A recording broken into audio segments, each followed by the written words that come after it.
ils ne sont pas restés en bons termes. En juin 2020, Corina Larsen a porté plainte auprès d'un tribunal londonien contre son ancien amant Juan Carlos, pour des faits supposés de harcèlement.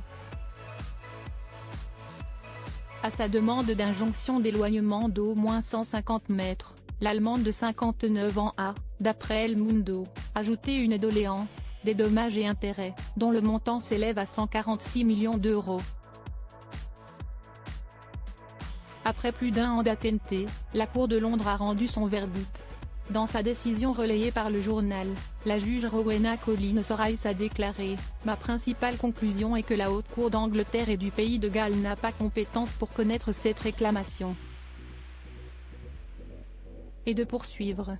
En effet, il n'a pas été intenté contre le défendeur dans son pays de domicile, comme si estit son droit par défaut, et la requérante ne m'a pas convaincu qu'elle avait des arguments solides et défendables selon lesquels sa réclamation relève d'une exception à cette règle prédéterminée.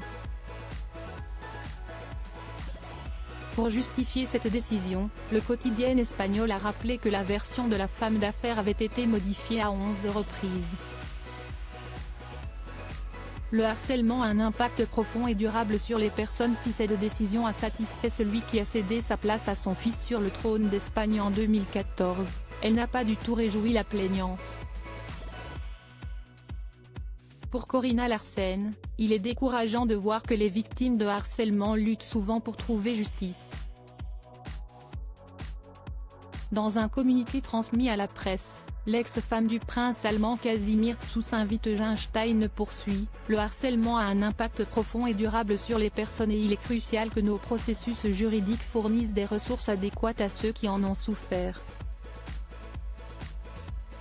Très déçue du verdict livré par le tribunal anglais, celle qui a rencontré l'ancien roi Juan Carlos en 2007 au cours d'un voyage en Arabie Saoudite a finalement confié « L'intimidation envers moi et mes enfants continue et vise à me détruire complètement. »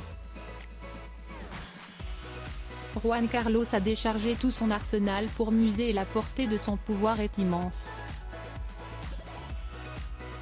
De leur côté, les avocats du monarque espagnol ont affirmé à plusieurs reprises que Corina Larsen s'adonnait à un chantage envers de son ex-amant. Article écrit en collaboration avec 6 médias. Crédit photo, Europa Press.